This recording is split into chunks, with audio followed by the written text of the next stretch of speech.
C'est un havre de paix situé à Glomel en Centre-Bretagne, au bord du canal de Nantes à Brest. Voilà 20 ans que Marie-Jeanne Templier accueille dans sa maison d'hôte. Elle l'a baptisé Canal Chouette, en référence à l'univers bucolique qu'elle a découvert. Ayant des amis à Glomel, un jour je me suis retrouvée à me balader au bord du canal et j'ai découvert le lieu de cette façon-là, tout à fait par hasard, ne sachant pas très bien ce qu'était le canal de Nantes à Brest, mais bon, voilà, j'ai eu un coup de cœur et depuis 30 ans j'y suis. Éducatrice spécialisée, Marie-Jeanne a longtemps conjugué son métier avec son activité secondaire. Désormais, elle est à plein temps à Canal Chouette. Petit à petit, l'accueil a pris plus de place. À un moment donné, je ne pouvais plus faire les deux, il fallait choisir. Et donc je savais que le choix, c'était de laisser mon métier d'éducatrice et d'essayer de gagner ma vie avec cette activité-là. Et donc, c'est ma 5e année, là, où ça n'est plus que cette activité-là qui me permet de gagner ma vie.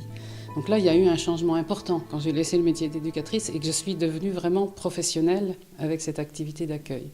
Et qui dit plein temps dit une période d'accueil rallongée, désormais de mars à octobre. Pas le temps de souffler, mais quand on aime, on ne compte pas. Marie-Jeanne privilégie un accueil de qualité. La cuisine à ma façon, c'est une cuisine qui utilise beaucoup de légumes, beaucoup de produits, des produits qui viennent de fermes ou de lieux dont je connais les gens, je connais leur façon de travailler. Des repas appréciés par les hôtes, d'autant plus lorsqu'ils arrivent à Canal Chouette en vélo. Après l'effort, le réconfort.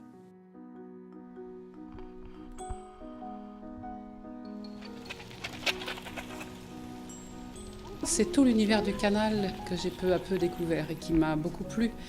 Et entre autres, tous ceux qui pratiquent les canaux, tous ceux qui se baladent sur les chemins de halage. Et j'ai vu ça vraiment progresser depuis 20 ans. Puis bon, c'est tout un maillage qui est en train de se mettre en place au niveau européen, en fait. Et ça, petit à petit, on le sent. Les gens viennent de plus en plus loin. Les gens font des projets de vacances sans voiture. Ils le font entre amis, en famille, en couple, seul. Enfin, il y a tout c'est très très varié. Et donc c'est tout cet univers-là que j'ai découvert par contre-coup de ce coup de cœur. Mais c'est un univers qui me plaît beaucoup. Le monde des voies, les voies de circulation douce, quoi. Tout ce qui est non motorisé, qui permet de retrouver un rythme qui respecte davantage et le corps et la tête et l'esprit. De son aventure, Marie-Jeanne en tire une belle expérience. Mais déjà, va-t-il falloir penser à transmettre le flambeau? Mais ce que je pense, c'est que quand j'y arriverai, il sera temps pour moi d'arrêter. Ça ne veut pas dire que ce lieu-là ne peut pas continuer à accueillir des gens. Donc il faut que je trouve comment faire. Ce sera sans doute à moi de partir et de laisser la place à quelqu'un d'autre. Je ne sais pas encore comment. Si Marie-Jeanne n'a pour l'instant aucune idée du futur propriétaire, elle a tout de même une idée du profil souhaité pour mener une telle activité. Ça vaut le coup de chercher de faire des formations à l'heure actuelle, alors que moi j'ai appris beaucoup sur le tas.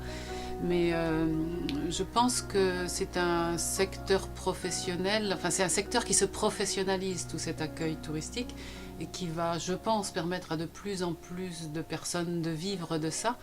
Et je pense que c'est un boulot super, enfin je pense que ça vaut le coup d'être fait.